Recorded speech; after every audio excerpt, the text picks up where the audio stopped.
Bonjour, merci de nous retrouver pour La Foi pris vos mots, votre émission de formation et de réflexion. Aujourd'hui, nous allons parler d'un thème d'actualité dans La Foi prise aux mots et sans faire de jeu de mots facile, d'une brûlante actualité qui est le thème de l'écologie. Réchauffement climatique, bouleversement des écosystèmes, déforestation, extinction des espèces. L'activité humaine, vous le savez, est en train de bouleverser gravement et peut-être irrémédiablement l'équilibre de la planète. Pendant longtemps, nous avons cru que c'était une affaire de spécialistes ou une responsabilité d'industriels. Dans cette émission, je souhaiterais vous montrer qu'il n'en est rien. Que se préoccuper d'écologie est également un devoir de chrétien, car tout en effet dans notre tradition biblique plaide pour le respect de la création. Et comment saurions-nous être indifférents aux enjeux écologiques alors qu'il n'y a pas seulement des espèces animales en jeu, mais aussi la mort d'un nombre incalculable d'êtres humains?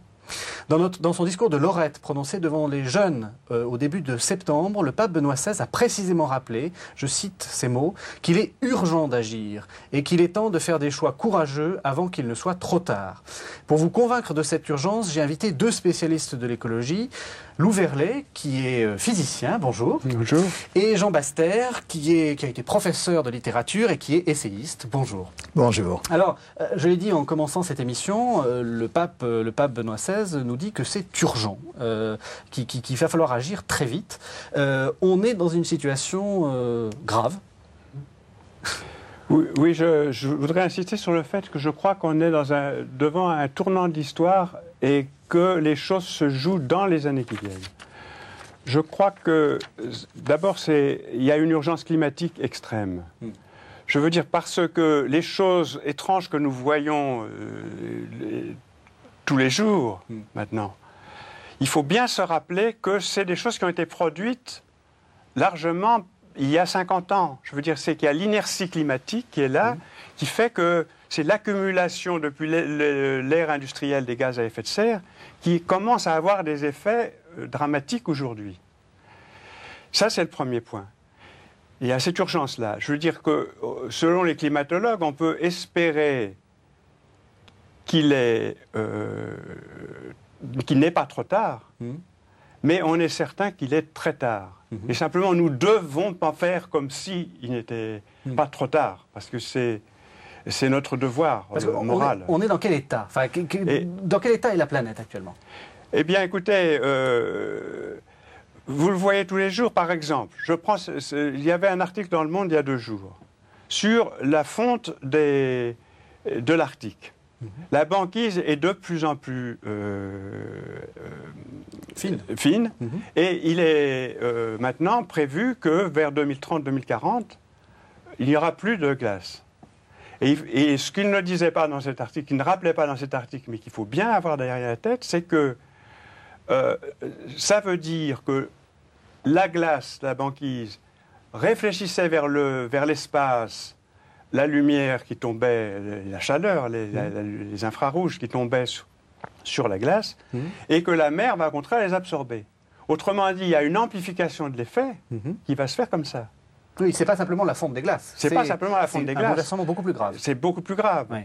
Vous avez d'autres affaires comme ce qu'on voit au Groenland, par exemple. Et tous les glaciers partout fondent. Oui. Au Groenland, ça veut dire que les glaciers, ils sont maintenant, comme la glace fonde, ça fait des moulins comme sur la mer de glace, ça lubrifie le fond de glacier, et les glaciers avancent et se précipitent dans l'Atlantique. Je vais dire, volontairement, je fais un peu de provocation, mais on s'en fiche. À la limite, il n'y aura plus de glaciers, mais est-ce que c'est grave? Mais c'est grave parce que ce qui risque de se passer, et il faut espérer qu'il n'est pas trop tard, c'est qu'il y a des effets irréversibles qui se passent. C'est qu'on est sur ce bord-là. Irréversible, entendons-nous, peut-être que dans 1000 ans, les choses reviendront en place. Mais à l'échelle humaine, c'est extrêmement grave. Et que d'autre part, il y a une urgence politique et qu'il faut rappeler et redire, c'est que dans 5 ans, il y a le renouvellement ou le non-renouvellement et l'extension, le renouvellement et l'extension des accords de Kyoto, la généralisation des accords de Kyoto, ou le remaniement des accords de Kyoto. C'est que soit, dans 5 ans, on arrive à avoir un accord mondial, et à ce moment-là, on va dans une trajectoire qu'on connaît, tous les climatologues n'ont cessé de répéter qu'il fallait diviser les émissions mondiales par 2 d'ici 2050. À partir de leur niveau 90. Ça demande un énorme effort, Mais c'est possible. Mais ça demande une négociation entre les pays riches, qui doivent évidemment faire l'effort prioritaire, les pays émergents qui sont pris dans notre modèle et qui veulent s'équiper, c'est le Brésil, la Chine et l'Inde. Et puis, surtout, n'oublions pas les pays, en particulier d'Afrique noire, qui n'auront jamais notre confort et qui ont besoin prioritairement d'être aidés parce qu'eux, ils auront, si rien n'est fait, ils auront et la guerre pour l'appropriation des ressources, qu'on voit déjà se faire partout, je veux dire, des ressources en terre, en eau et dans les matières rares, et ils auront ça, plus les effets du réchauffement climatique. Je veux dire que, et c'est là, je crois que du point de vue éthique, que nous soyons croyants ou non, moi je suis un croyant, mais je me rejoins vos préoccupations ici, et je parle aussi de la semaine prochaine devant Fréquence protestante. Enfin, je crois que les croyants ont un devoir particulier parce que c'est d'une certaine manière l'avenir de l'espèce humaine, l'avenir de l'humanité en tant que telle qui est en cause. Je veux dire que, évidemment, je ne dis pas que toute l'espèce humaine va y passer, mais je veux dire qu'est-ce qui se passera si nous avons laissé mourir des... Et vraiment, il ne faut pas avoir peur des mots. C'est finalement, je tremble même en le disant, mais il s'agit de milliards de gens, ou de centaines de millions en tout cas. Hein? Et ça, on n'ose pas dire. On peut chiffrer, Nicolas Stern chiffre à quel point ça va nous coûter très cher si on ne fait rien, que ça va être un coût économique épouvantable. Mais ce qu'on n'ose pas dire, ce qu'on n'arrive pas à dire, et j'ai du mal moi-même, je tremble un peu en le disant, c'est qu'il faut. Qu'est-ce qui va arriver en Afrique où il y aura 2 fois plus de monde dans ces populations les plus pauvres dans 50 ans, et qui seront pris dans la guerre pour les ressources et dans le réchauffement. Je veux dire, mais et dans le barrage qu'on fait autour de nous. On le voit, le barrage arriver. Hein, ces histoires qui se passent en France avec l'ADN et ce qui se passe en ce moment, je veux dire. Hein, le barrage, il est de plus en plus fort. Et tous ces malheureux qui transportés par des mafias, etc., mais parce qu'ils doivent faire vivre leur famille, sont pris naufragés et meurent au large des Canaries. On le voit. Hein, c'est des choses qu'on voit déjà. Et qu'est-ce qui sera dans 50 ans? C'est lié au réchauffement, enfin c'est lié à la... C'est lié à un ensemble dont lequel le réchauffement fait partie. Oui. Le réchauffement fait partie, mais ils auront et le réchauffement et la guerre pour les ressources, et la corruption et les enfants soldats, et tous les maux dont l'Afrique souffre déjà.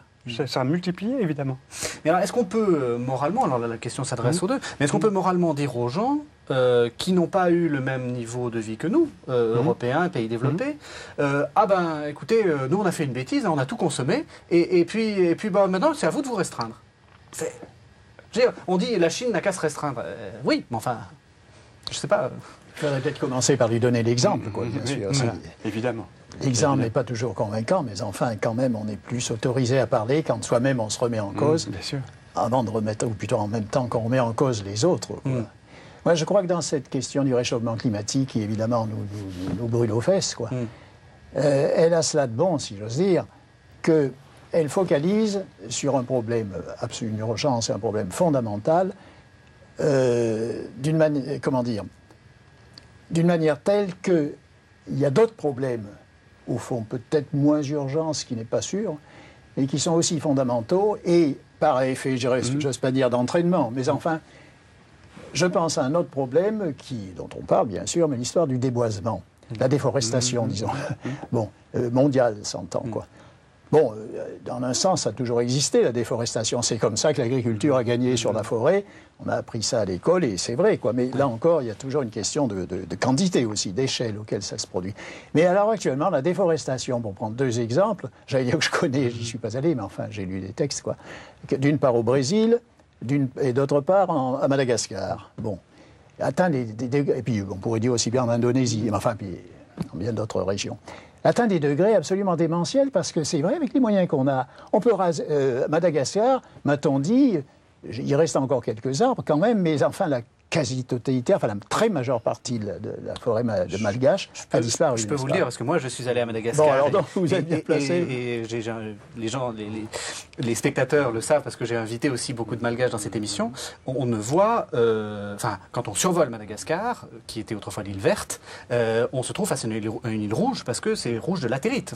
Alors là, c'est toutes les conséquences du déboisement. Il n'y a plus d'arbres. Enfin, il n'y a plus d'arbres du tout. Il y a quelques réserves, mais il n'y a plus d'arbres. Et en ce qui concerne le Brésil, là, je pense que chez les Malgaches, ça doit se trouver aussi, quoi. Là aussi, les problèmes sont complexes, parce qu'une part de la déforestation au Brésil est liée au fait ancestral que les paysans ont besoin de terre. Oui. Alors, il faut peut-être leur apprendre d'autres techniques agricoles aussi, de manière à ne pas simplement, chaque année, gagner de nouvelles terres en déboisant, et peut-être en exploitant mieux leurs premières terres, quoi. Oui, et j'allais dire, avec les Malgaches, le problème, je connais pas le Brésil, mais avec les Malgaches, non seulement c'est un problème de terre, mais c'est un problème de chauffage. Pour faire cuire le riz, il faut déboiser par quelque chose. Oui. Enfin, il faut faire cuire avec quelque chose, et donc on déboise. Et alors, quand la déforestation atteint ce degré, non seulement elle a des conséquences directes sur l'agriculture, etc., mais on sait bien que la biodiversité, par exemple, au niveau des animaux, au niveau des plantes aussi, il y a là des ressources qui, là encore, c'est pas des ressources énergétiques, mais c'est des ressources biologiques, quoi, en quelque sorte, qui s'épuisent à une vitesse folle, quoi, et qui vont nous retomber sur le nez aussi à nous-mêmes, quoi. Alors, même si c'est moins flamboyant, si j'ose dire, que le réchauffement climatique, c'est aussi, il y a la sujet à une angoisse et à une urgence aussi, à son échelle, et je pense qu'on pourrait trouver d'autres exemples, n'est-ce pas, de révolution écologique à développer, quoi. Oui, absolument, mais c'est justement l'histoire du changement climatique, ce n'est pas le seul problème, mais c'est si je peux jargonner un peu, c'est un fait social total au sens où Mauss l'entendait. C'est-à-dire que c'est justement ce que vous dites, c'est connecté à tas d'autres problèmes.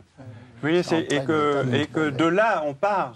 Déforestation, formation, on parlera de beaucoup de choses. Oui. Mais je veux dire, ça surplombe les autres problèmes. Ce n'est pas le seul problème qui existe, évidemment, dans le monde aujourd'hui. Oui. Mais c'est vrai que, d'une certaine manière, c'est lié à toutes sortes d'autres problèmes. Alors, vous êtes un peu catastrophiste, mais je veux dire, on a entendu des voix qui disaient, mais de toute façon, ça bouge, c'est normal, il y a des mouvements, il y a des petites périodes glaciaires, des périodes de réchauffement. Ça fait partie de la vie de la planète. Est-ce que vous n'êtes pas en train de nous vendre, je ne sais pas quoi d'ailleurs, en nous faisant peur? Malheureusement, vous voyez, c'est ce qu'on disait à propos des modèles climatologiques. On disait, oh là là, ils veulent, Allègre en particulier, les accusait de vouloir gagner de l'argent pour leur laboratoire pour en faire des crédits. Je veux dire que maintenant, c'est des faits qui viennent, au contraire, dire que les climatologues, dans leurs modèles, sont trop optimistes. C'est ça, et c'est les faits qui disent ça. Les faits récents sont très, très inquiétants. Mais moi, j'aimerais bien avoir tort. J'aurais les vieux jours plus tranquilles. Vous voyez, mais simplement, c'est vrai, ça peut être aussi peut-être exaltant de se trouver à un moment de l'histoire où, à notre petite manière, on joue comme ça dans quelque chose dans lequel, je le répète, on est à un tournant. Et qu'est-ce qu'il veut dire, ce tournant? Il faut bien voir. Ça veut dire que cette triple révolution qu'il y a eu à la fin du XVIIe siècle, où il y a eu vraiment un changement, et les temps modernes se sont fondés, là, largement à partir de l'Angleterre d'ailleurs, où il y a eu à la fois une révolution scientifique avec Newton, une révolution démocratique, et c'est la première fois qu'il y a eu à l'Assemblée une démocratie limitée, bien sûr. C'était les mâles propriétaires, disons, quelque chose comme ça. Hein. Mais qui ont quand même renversé un gouvernement très rapidement. Hein. C'était pas un pouvoir... Et puis, une révolution économique avec, justement, cette économie de marché qui s'est posée déjà là. Et c'est là, maintenant, où il faut refonder cette révolution. Non pas lui tourner le dos, mais voir qu'elle a atteint ses limites et qu'il faut refaire une démocratie à l'échelon mondial, une économie différente qui tienne compte des ressources, des limites de notre croissance. Et j'en suis scientifique parce qu'il y a des énormes problèmes scientifiques qui se posent. Et d'ailleurs, je note simplement, je vais m'arrêter de parler après, mais je note qu'il y a quelque chose d'absolument nouveau et que je trouve prodigieux, c'est cette union qui se fait de disciplines extraordinairement variées autour de la climatologie. Je veux dire, et c'est pas simplement parce que c'est entre des paléos, des gens qui s'occupent d'espèces animales anciennes, des gens qui s'occupent de la glace, des économistes, des sociologues, etc. Et qui est sur quelque chose qui ne s'est jamais vu. Je veux dire, un travail interdisciplinaire qui ne s'est jamais vu dans l'histoire. Je crois que c'est parce que les problèmes sont très passionnants du point de vue scientifique, mais surtout que les gens se font beaucoup de soucis. Ils se rendent compte. Et je crois, moi, que c'est absolument nouveau dans l'histoire. Absolument nouveau. Alors justement, je me tourne vers vous, Jean Bastaing, une des personnes qui s'est fait beaucoup de soucis, et vous le savez bien, c'est le pape, c'est Jean-Paul II, et puis quelqu'un qui s'en fait encore beaucoup, c'est Benoît XVI, je l'ai rappelé. Et on a l'impression que finalement, ça a été un discours qui n'a pas du tout été entendu. Que le discours chrétien sur d'autres problématiques tournant autour de la vie a été bien entendu, mais là... Oui, là c'est une chose qui me surprend encore maintenant, si l'on peut dire. Bien sûr, comme toujours, il y a quand même certains éléments de l'enseignement de Jean-Paul II qui sont passés. Et je sais que, même si ce n'est pas passé dans le très grand public, mais quand même son message pour la paix de 1990, qui n'était pas une encyclique, mais c'était quasiment une encyclique. Ça, vraiment, dans les milieux chrétiens sensibles à l'environnement, mais enfin, et au niveau aussi des différentes instances de la hiérarchie, comme on dit en France, etc. Ça, ce texte-là est quand même passé. Mais ce qu'on ne sait pas, c'est que ça a été, dès le début de son pontificat, une pensée fondamentale, un objectif fondamental. Et alors, en particulier, on a un peu passé vite sur un des premiers gestes qu'il a fait, à savoir, il a proclamé François d'Assise patron des écologistes. Bon, il lui donnait une belle décoration, c'était quand même très excitant. Bon, enfin, disons, ça n'allait pas plus loin, enfin, je suis méchant en disant ça. Oui. Ça semblait ne pas aller plus loin que les sacristies, quoi, disons, pour parler brutalement. Oui. Alors qu'en réalité, déjà dans les 3 ou 4 textes qu'il a pondus à cette occasion-là, et bien entendu, il relie directement, bien sûr, puisqu'il faisait le patron des écologistes, il reliait François à l'écologie. Et alors, ensuite, à travers donc les 25 années, ou à peu près, de son pontificat, à maintes reprises, il est revenu non pas spécialement à François d'Assise, mais à ses problèmes, et soit directement dans des allocutions, ou au Vatican, ou à travers le monde. Vous savez qu'il a été un grand baladeur, quoi. Et j'allais dire, il ratait presque aucune occasion aux Philippines, à Punta Arenas en Argentine, pour insister sur l'urgence de la question écologique. Soit, alors, il a même présidé des symposiums scientifiques, par exemple sur la déforestation, donc un congrès de savants, et alors il l'a introduit par un discours. Bien entendu, il n'avait rien de spécial à dire sur le plan scientifique, quoi, mais pour insister sur cette dimension spirituelle. Et alors, en tous les cas, à travers de multiples textes, et puis des allusions, bon, incessantes, si j'ose dire, enfin extrêmement fréquentes, il n'a cessé de réclamer ce qu'il disait, ce qu'il appelait, après ou avant d'autres d'ailleurs, la conversion écologique. Et alors, lui, son job, si j'ose dire, c'était pas de proposer des solutions scientifiques, mais son job, c'était de dire que l'écologie pose un problème moral fondamental. Et moral au sens fort du mot. Et pas seulement, enfin, ce qui est déjà beaucoup d'ailleurs, pas seulement, ce qui est même énorme, à l'égard de la vie quotidienne des pauvres, mais aussi à l'égard de la paix, en effet, dans le monde. Il a été un des premiers, quand même, dans le monde catholique, en tous les cas dans le monde chrétien, disons, parce que chez les protestants aussi, ça bougeait déjà un peu, quoi. Et alors, ce qui est d'étonnant, donc, c'est qu'au fond, j'ose pas dire des élites, j'aime pas ce mot-là, mais enfin, des petits groupes de chrétiens, ont été sensibles, ont accueilli en France comme ailleurs, ça n'est pas passé inaperçu, mais ça n'a pas pris, véritablement, quoi. Alors, bon, il serait peut-être temps je prendrais, d'ailleurs, je prends un exemple personnel. Donc, je me suis dit, après tout, pour les Français, ça serait peut-être utile de réaliser une petite anthologie, enfin, bon, de ce qui est sorti, quoi. Oui. Et comme c'était sorti cet hiver, au moment de Nicolas Hulot, Al Gore, etc., je me disais, voilà Wojtyła qui arrive en 3e position.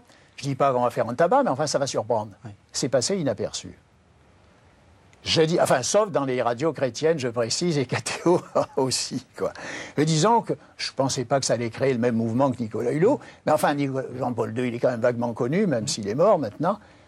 Et alors, je répète, c'est pas du tout pour contribuer à la béatification prochaine de Jean-Paul II, si je veux dire, là n'est pas la question, mais c'est pour montrer que parmi les prophètes, on pense à Hans Jonas, eh bien, enfin, Hans Jonas a fait une recherche philosophique plus originale, plus personnelle, mais Jean-Paul II est véritablement un des grands héros de l'écologie, au sens où il est un des personnalités mondiales les plus importantes, qui a passé son pontificat à essayer de sensibiliser les chrétiens à la crise écologique et à la nécessité d'une conversion. Alors, on a vu l'urgence de la situation. Dans une deuxième partie de cette émission, j'aimerais justement qu'on pose ce problème moral et qu'on le pose de deux façons. À la fois comme problème moral qui touche tous les citoyens, mais j'aimerais aussi qu'on voit en quoi c'est aussi un problème spirituel. Donc je compte sur vous deux pour éclaircir cette question. Alors, pourquoi c'est un problème moral ? En quoi c'est moralement important de se décider pour l'écologie ? Oui, évidemment, je tique, mais je ne sais pas comment faire autrement que de parler d'écologie, parce que je veux dire, il y a à boire et à manger. Oui, le mot vous gêne. Oui. Le mot finit par me gêner, oui, à cause peut-être de nos écologistes. Bon, je suis méchant là. Mais oui, je suis d'accord avec vous. Mais, oui, parce que justement, vous comprenez, voilà, je peux le dire en deux mots, c'est que quand on parle de développement durable, c'est très juste dans le fond, mais le mot durable sous-entend toujours qu'on a la durée devant nous. Et c'est ça ce que, de nouveau, on n'a pas la durée devant nous. Il y a l'urgence, vous voyez. Et c'est le problème de l'urgence qui pour moi est crucial. Moralement, il est important d'agir? Eh bien, parce que c'est l'avenir de Hans Jonas, justement, puisque mon collègue là parlait d'Hans Jonas, qui a publié le principe responsabilité dans cette collection, et je me sentais très très heureux d'être pris dans cette collection au CERF, parce que c'est justement là où Hans Jonas a publié ce magnifique livre qui est Principe responsabilité, et où les choses qu'il a écrites à ce moment-là. Et Hans Jonas, dès les années 70, avait vu que le problème de l'effet serre, c'est prodigieux, que c'était le problème majeur. Lui était très pessimiste, malheureusement. Il pensait que l'humanité n'arriverait pas à s'entendre. Moi, je crois que, encore une fois, nous devons. Alors là, il y a un problème moral. Nous devons, parce que c'est pas prouvé que c'est trop tard, c'est très tard, mais c'est pas prouvé que c'est trop tard. Nous devons faire que nous prenions la trajectoire qui va vers la modération et vers le sauvetage possible, et non pas la trajectoire qui nous amène au désastre. Et ça se joue dans 5 ans. Il faut bien voir ça. Alors, justement, vous parliez de Jonas et du principe responsabilité. C'est quoi le principe responsabilité? Eh bien, c'est que nous sommes responsables, et c'est ça la chose tout à fait nouvelle, nous sommes responsables de notre avenir et de l'avenir de l'humanité. Et c'est pas, vous voyez, c'est pas l'humanité dans 1000 ans, c'est nous si nous sommes jeunes. Pour vous, c'est vous. Là, vous êtes déjà dans le coup. Mais c'est ce que je trouve. Excusez-moi, je vais vous dire quelque chose qui est un peu qu'on dit pas, mais vous êtes des gens d'un certain âge déjà, et je trouve ça très bien parce que, c'est aussi pour montrer qu'on est vraiment dans la responsabilité. On n'est pas dans le mangeons et buvons et car demain nous mourrons, comme disait Paul. C'est que l'enjeu, c'est les générations à venir. Je veux dire, moi, peut-être que je suis un tout petit peu plus jeune que vous, mais je ne verrai pas la catastrophe. Si vous pensez. Ah oui. Vous verrez déjà si on manque le coup dans 5 ans, et moi je le verrai aussi. Simplement, je me dirais, quand les horreurs vont venir dans 30 ans, moi, Dieu merci, je ne serai plus là. Je veux dire. D'accord. Mais donc, effectivement, c'est cette responsabilité de laisser une terre vivable. C'est pas une terre vivable, c'est simplement aussi une humanité vivable. Parce que, vous comprenez, si il y a eu des horreurs qui se sont passées en Afrique, et encore une fois, ça nous pend au nez, ça. Oui. Si on laisse en Afrique et ailleurs, parce qu'il n'y a pas que les choses vont être très très dures pour tout le monde. Oui. Et il y aura beaucoup de victimes. Vous voulez dire, par exemple, le Darfour peut s'expliquer assez largement par des problèmes de déforestation. Pas que ça, mais bien sûr. Mais bien sûr, le Darfour, l'Irak. Il n'y a pas que ça, mais il y a ça. Très fort. Et les bagarres entre les Chinois, les Français et les Américains au Tchad, etc., il y a une odeur de pétrole très forte derrière. Ça n'explique pas tout, mais ça l'explique largement. C'est toujours derrière, voilà.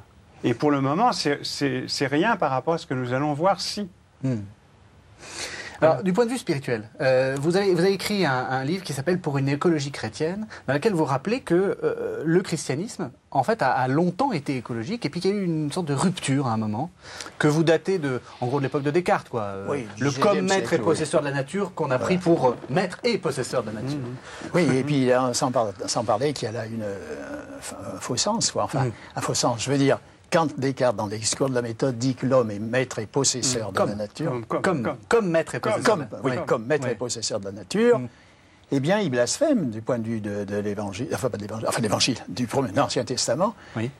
Dans les premiers versets de la Genèse, il est dit que Dieu remet entre les mains de l'homme et constitue l'homme comme maître et gérant, souverain, enfin, etc.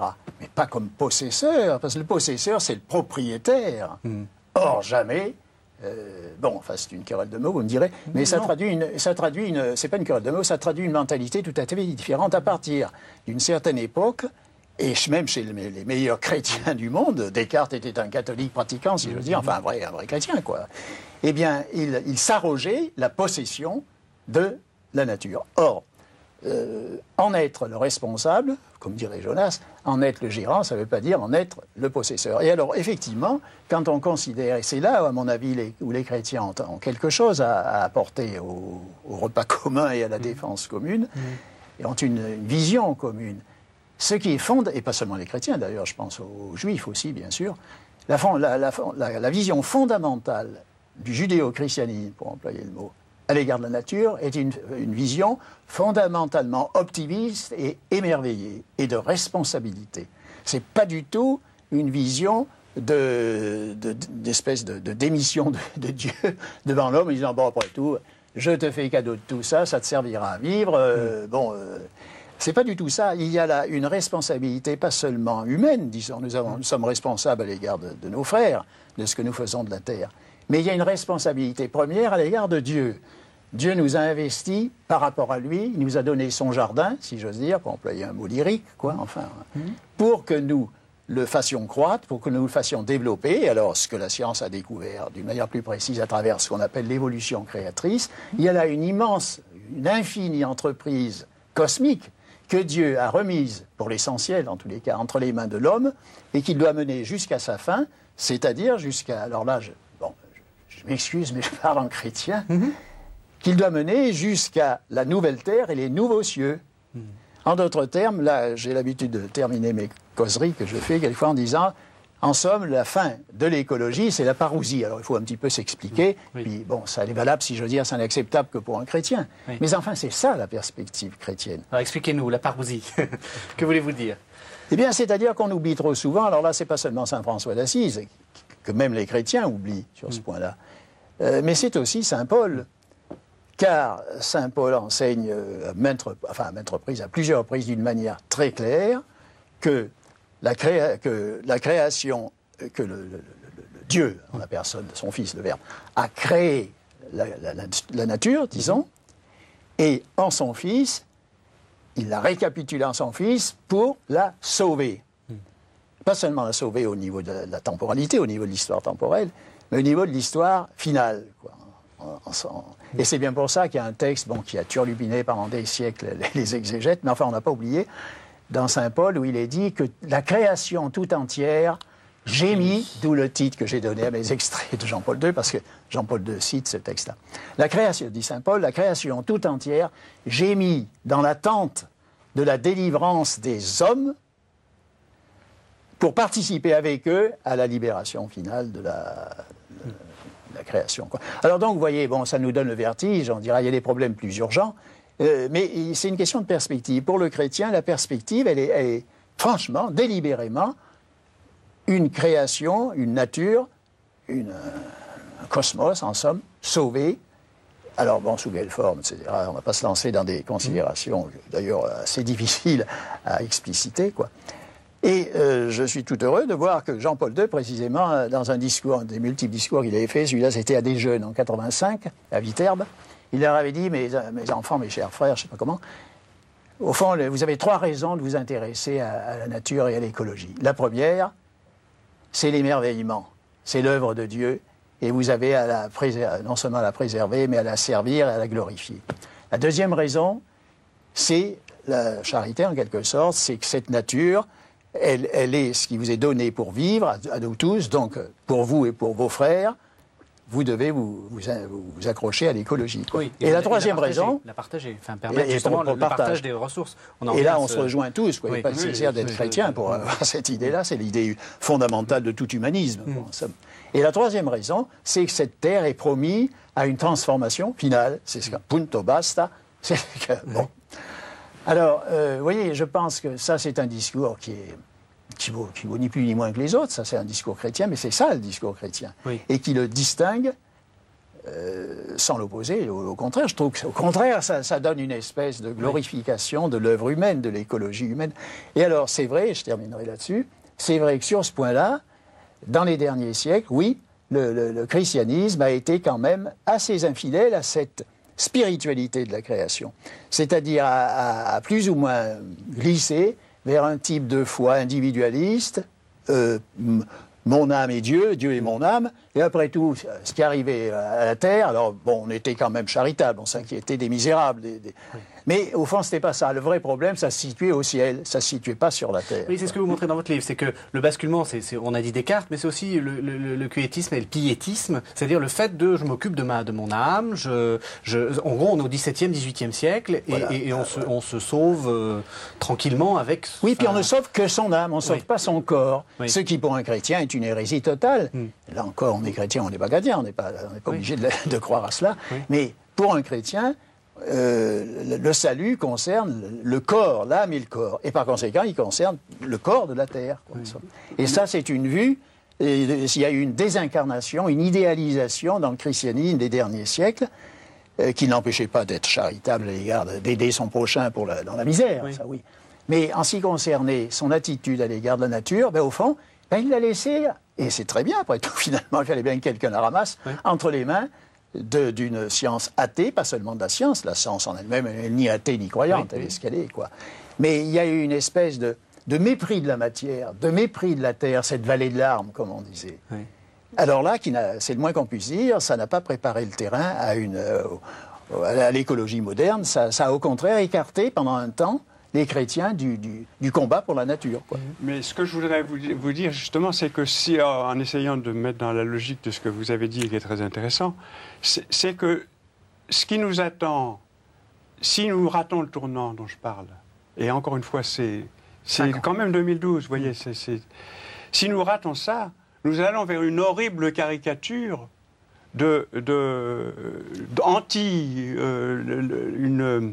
comme une image négative photographique de la salvation dont vous parlez. Ah, bien sûr. Parce que nous allons vers quelque chose dans laquelle non seulement la Terre sera dans un piteux état, mais quelle humanité, je veux dire, quelle humanité survivra. C'est ça qui terrifiait Ancionas, d'ailleurs. C'est cette idée que comment seront les gens qui auront survécu dans un truc épouvantable comme ça. Et c'est les plus pauvres qui auront été massacrés, évidemment. Ah oui, c'est sûr. Évidemment.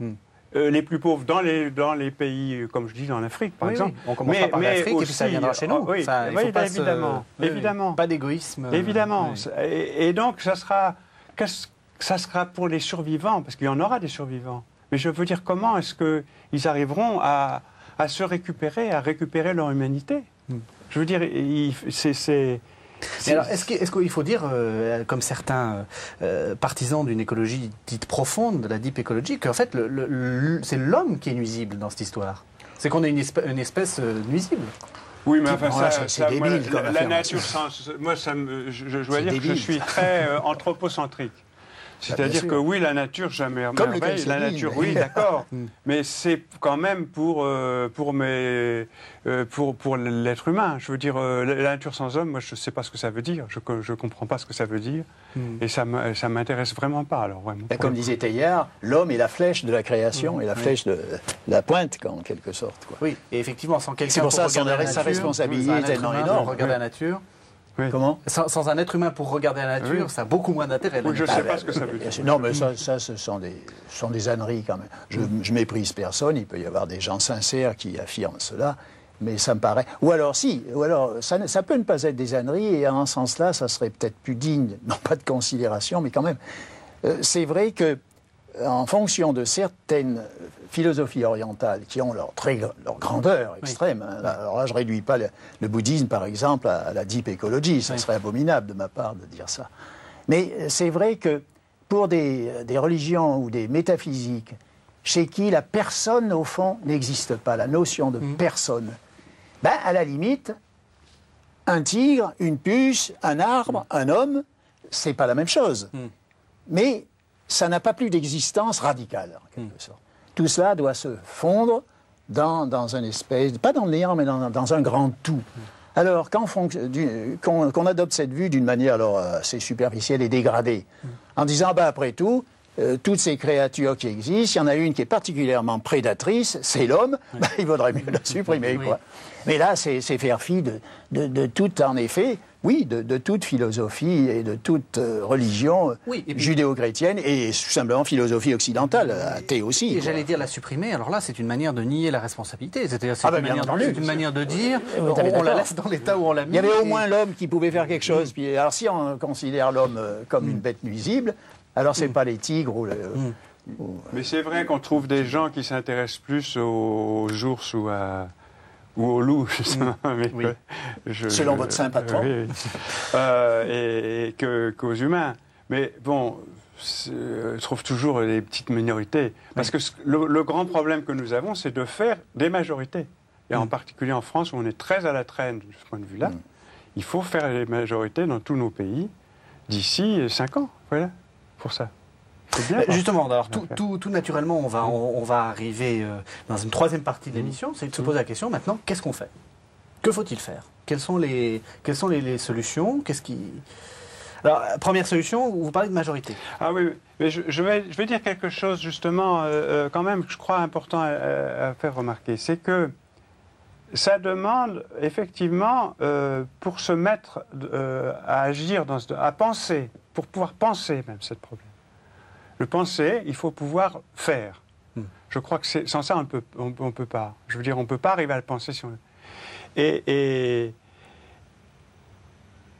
ça, je l'ai appris à mes dépens quelquefois. Je veux dire que... Et tous mes collègues, là, dans ce livre qu'on a fait sur le changement climatique, on parlait de conversion. Parce qu'il s'agit de quelque chose comme ça, vous voyez. Révolution scientifique ou conversion.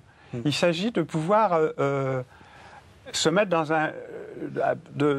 un autre état qu'on ne pouvait pas penser avant. Hein. C'est comme une révolution scientifique aussi. Et là, précisément, c'est pour ça que dans ce petit livre sur le changement climatique, nous avons pris comme exemple cette mission parlementaire et qui avait un objectif très ambitieux et nécessaire pour la France, qui était de diviser par 4 nos émissions d'ici 2050. Hein. Et ils ont regardé très en détail. Et eux-mêmes, c'est ça qui est très intéressant, c'est que ce groupe de députés a opéré cette conversion. Parce qu'ils ont fait leur rapport, et nous avons pris, avec mes collègues, nous avons pris ce rapport et fait quelque chose dont ils étaient très contents. Nathalie Kosciusko-Morizet, qui est aujourd'hui au gouvernement, nous a tout de suite répondu très favorablement parce qu'elle avait envie qu'on fasse que ce rapport ne soit pas dans un tiroir, mais qu'il sorte. Hein? Et donc c'est comme ça que... Mais vous voulez dire qu'en fait, ils ont fait leur conversion parce qu'ils ont fait un rapport? Absolument, absolument. D'accord. Et je vois bien que c'est très important que les gens qui nous écoutent ici, par exemple, se disent, moi aussi, je peux faire quelque chose. Ça peut commencer par des toutes petites choses, du tri, des ordures et des lampes à économie. Ça, c'est ou mieux isoler sa maison, des choses comme ça. Ou moins chauffer. Bon. Mais ce qui est très important, je crois, c'est qu'en même temps, on voit que c'est un problème politique global. C'est-à-dire qu'en même temps, les gens se disent, oui, mais je vais aussi écrire à mon député. Voilà, par exemple.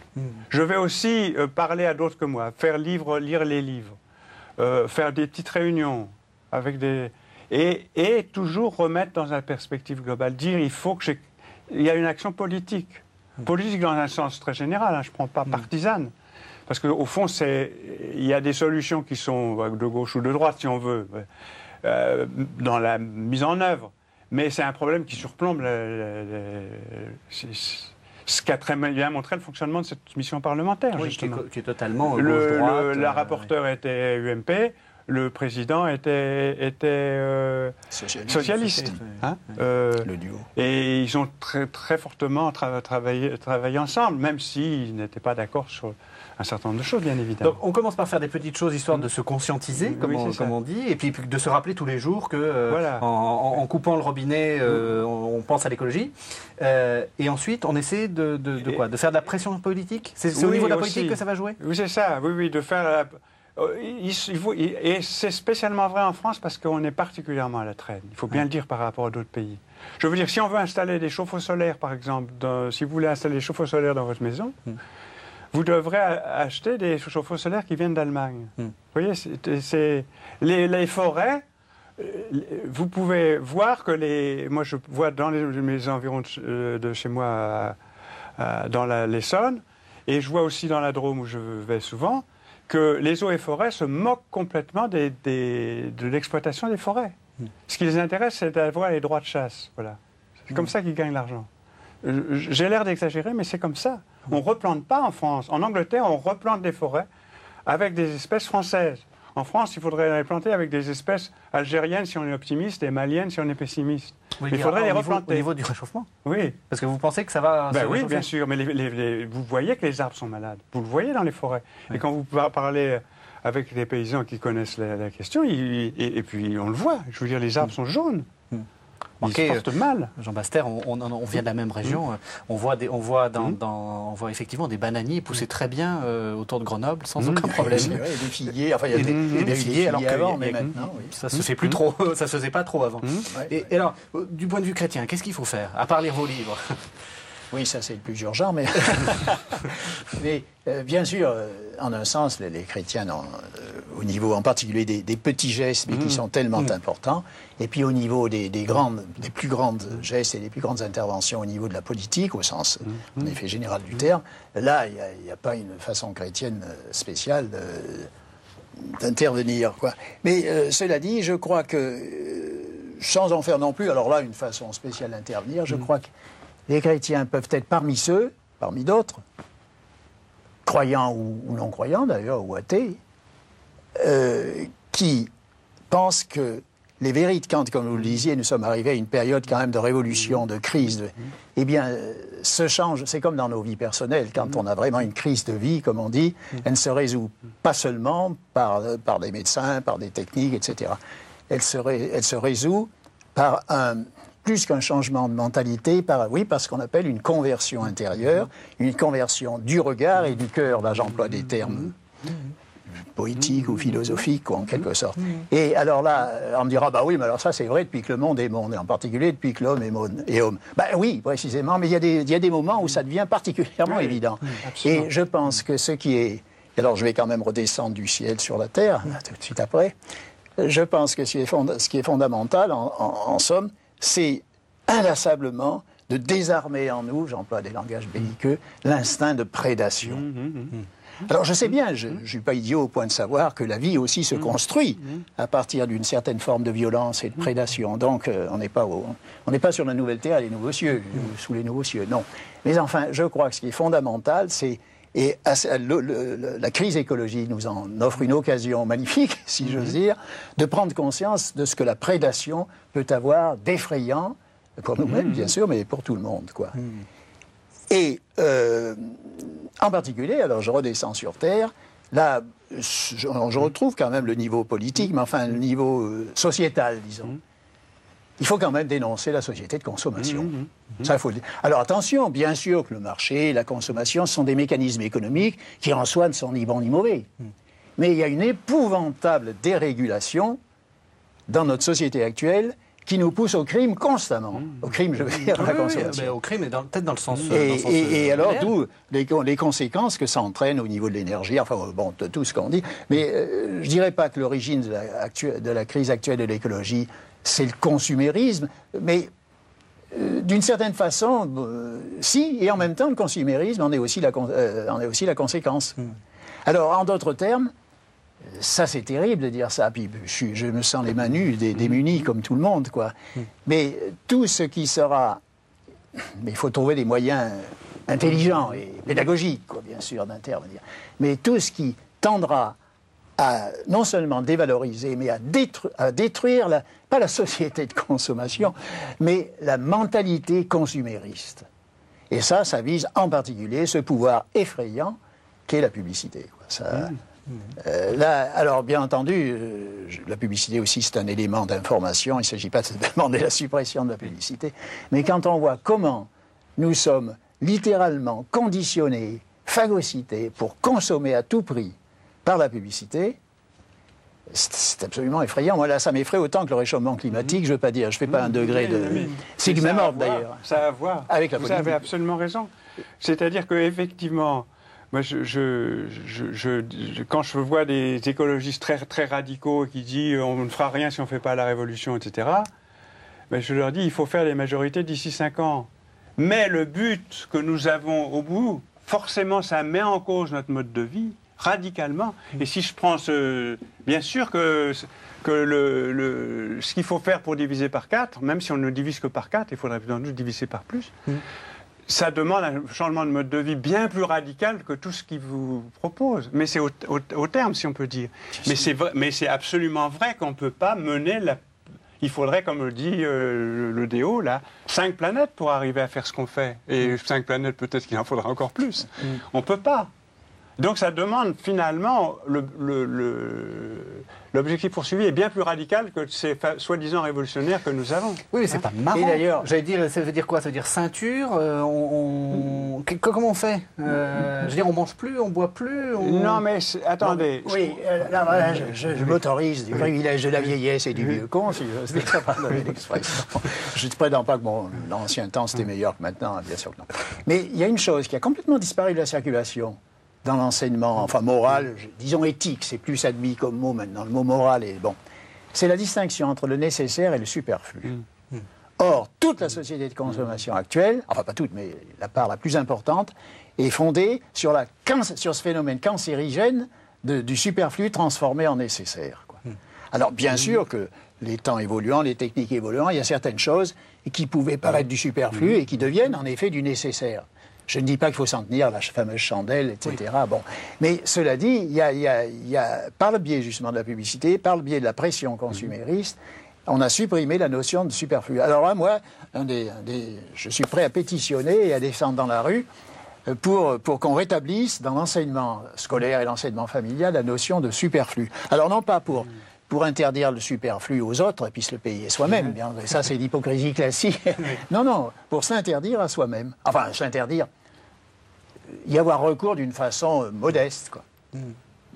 Mais là, il faut changer aussi, je veux dire, il faut aider les gens qui cèdent volontairement en votant pour des mesures toutes simples comme l'augmentation progressive, ce que propose Jean-Marc Jancovici à juste titre, du prix des carburants, carburants fossiles, dont on sait très bien que c'est $1,5 le litre, c'est ridicule pour une ressource aussi rare. Il y a quelque chose qui ne va pas dans l'économie de marché, d'ailleurs, dans la régulation de l'économie, qui vit au présent. On vit au présent.